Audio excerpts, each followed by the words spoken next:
What if I told you that for less than $5, you could build a device that connects to the internet, controls your home appliances, reads sensors, and runs for months on a battery?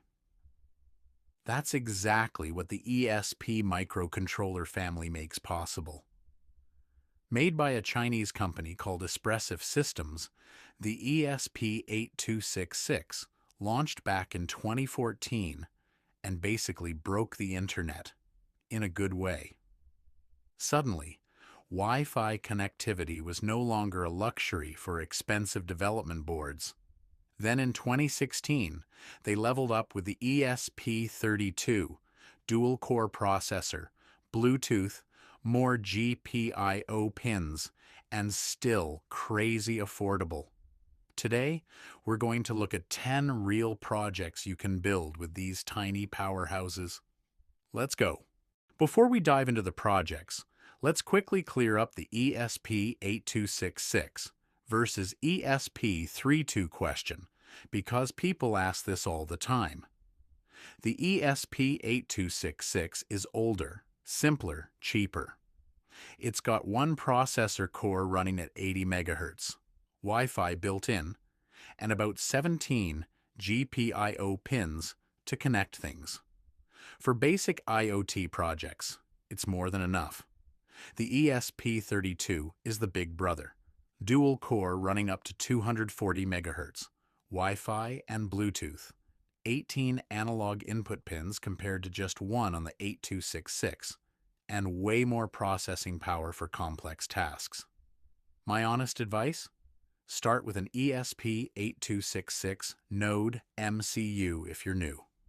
Once you hit its limits, upgrade to an ESP32. For most of today's projects, both will work fine.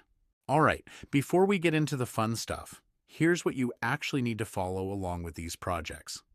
For hardware, grab an ESP8266 NodeMCU or an ESP32 DevKit. You can find these on AliExpress for under $3 or Amazon for a bit more if you want faster shipping. You'll also want a breadboard, some jumper wires, a few LEDs and resistors, and for the sensor projects, a DHT11 or DHT22 temperature and humidity sensor. On the software side, download the Arduino IDE for free from arduino.cc.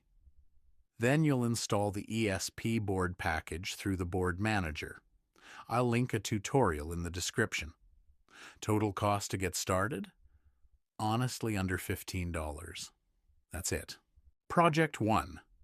The Wi-Fi Weather Station. This is probably the most popular first ESP project, and for good reason. It teaches you a ton of fundamentals in just a couple of hours. You connect a DHT22 sensor, that's a temperature and humidity sensor, to your ESP, and then the ESP runs a tiny web server. Open your phone's browser, type in the IP address of your ESP, and boom! You see live temperature and humidity readings updating automatically. No app needed, no cloud service, no subscription. Just your own little web server sitting on your desk. If you want to get fancy, add a small OLED display so the readings show locally too. Total build time, 1 to 2 hours. Perfect first project. Project 2 turns your ESP into a smart home controller. With a relay module, which is basically a remotely controlled switch, you can connect your ESP to any household appliance. A lamp, a fan, a coffee maker, whatever you want. The ESP again runs a web page, but this time with simple on and off buttons. You click on your phone, the ESP signals the relay, and your lamp turns on. That's it. Now, and I want to be clear about this, if you're switching mains voltage, which is 110 or 220 volts, please use a proper enclosure and make sure all high voltage connections are properly insulated. Safety first. But once you've got that handled, This project basically gives you a DIY smart plug for about $3. Project 3 is where things get more serious. This one introduces you to MQTT, the messaging protocol that most professional IoT systems use. Instead of your ESP serving a web page, it now publishes data to an MQTT broker. Think of the broker like a post office. Your ESP sends a message saying living room temperature is 24 degrees to a specific topic, and any other device subscribed to that topic receives it instantly. We pair this with Node-RED, which is a visual programming tool that lets you build dashboards with drag and drop. The result? A real-time dashboard with gauges, graphs, and even email alerts when something goes out of range. This is the architecture used in real industrial IoT systems, and you can run the whole thing on a $15 Raspberry Pi. Project 4 is an ESP32 exclusive, because this one needs Bluetooth. The ESP32 can act as a Bluetooth HID device, which stands for Human Interface Device. Basically the same protocol your keyboard and mouse use. So you wire up a few push buttons to your ESP32, program it to send Bluetooth media commands, and pair it with your phone or Bluetooth speaker. Press a button, next track. Press another, volume up. You just built a custom wireless media remote. Add a small OLED display to show what's playing, and this starts looking like a real product. This is a great project for learning Bluetooth and understanding HID protocols. Project 5 might be the most impressive one on this list in terms of wow factor per dollar. The ESP32-CAM is a special version of the ESP32 that comes with a camera module attached. The whole thing costs around $8 to $10.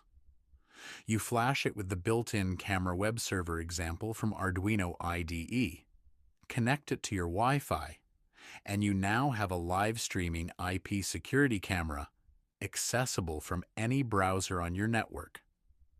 Add a PIR motion sensor, and you can make it only send alerts when it detects movement. For $8. Compare that to commercial IP cameras that cost $30 to $100.